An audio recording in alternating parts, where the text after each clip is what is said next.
Yo, what up? Don't really do these car videos, but just stopped at the gas station on my way to this gig, and I had this on my mind. I don't have time to go back home, set up the equipment, and record this.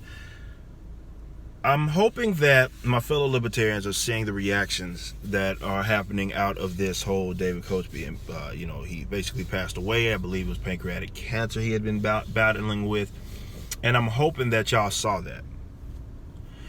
Because you're seeing it. If you haven't seen it, you can go on Twitter. You can see all these blue checkmark leftists are praising not only his death, but are being advocates of his brother joining him there, right?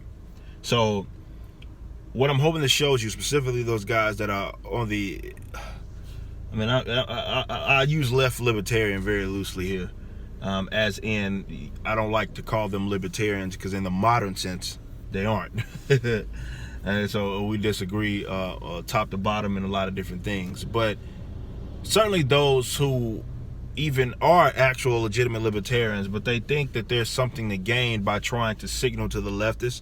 They think there's something to gain by calling everybody that fucks with Mises or Rothbard racist or some shit like that, Hopper racist. I hope they're seeing the reactions, because those are things that the leftists are still calling David, though he did all of this philanthropy, just as a philanthropist, done all this work, right? He was ahead of the gay rights thing long before the Democratic Party and those guys were, and all the money that he's used to fund some of these projects that a lot of these guys would agree with. If you put it on paper, you didn't say who did it. Excuse me. You put it on paper and you were like, hey,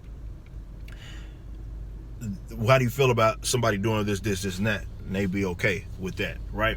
They'd be like, oh, man, this guy sounds awesome. But because media members, talking heads have used them as the scapegoat for everything bad because they're rich and not leftists, right?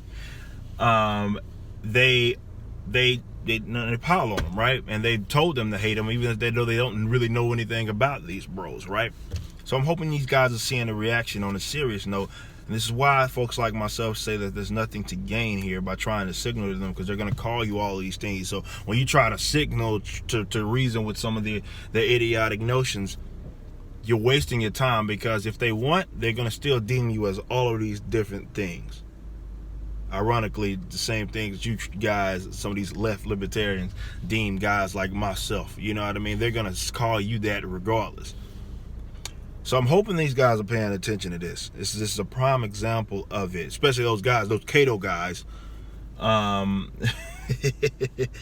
who love to rag on Rothbard and the likes. You know, David was more of your type of libertarian, obviously. He's more of a moderate in what I consider, which is why you've never seen me like praise or knock him or any of those bros. I think on net, obviously they've done good things, you know what I mean? But I don't ever refer to them as like these beacon of libertarians, right? But I'm hoping you guys are seeing this. You guys are paying attention to the left and how they're reacting to this death of a libertarian, a guy that has even been advocates of the same social issues, correcting the same social issues that they talk about. They're still calling them everything in the book, negative things, racist, what have you, saying they've done all these evil things that they have not, just because simply they don't want their money, you know, they're going to the state in some cases and in instances, and they're rich and not leftists. So I hope you guys are paying attention to this. Something to learn from it, believe it or not.